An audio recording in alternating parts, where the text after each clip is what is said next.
ఈ ఉదయకాల సమయంలో కొన్ని విషయాలు ధ్యానించుకుందాం. మొట్టమొదటిగా 2వ తిమోతికి రాసినటువంటి పత్రిక, తిమోతికి రాసినటువంటి 2వ పత్రిక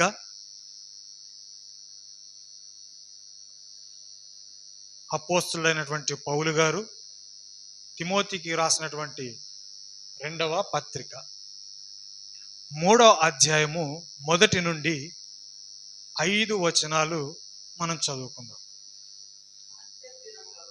అంత్య దినములలో అపాయకరమైన కాలములు వచ్చునని తెలుసుకొనుము. ఎలాగనగా మనుష్యులు స్వార్థప్రియులు, ధనాపేక్షులు, బింకములాడువారు, అహంకారులు, దూషకులు,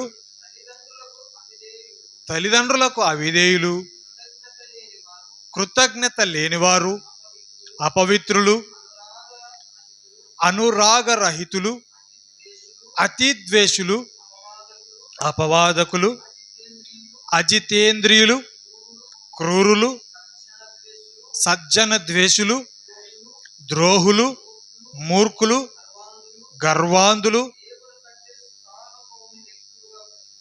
దేవుని కంటే సుఖానుభవమును ఎక్కువగా ప్రేమించువారు, పైకి భక్తి గల వారి వలె ఉండియు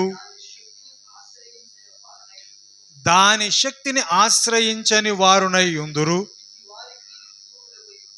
ఇట్టి వారికి విముఖుడవై ఉండుము. దేవునికి మహిమ కలుగును గాక.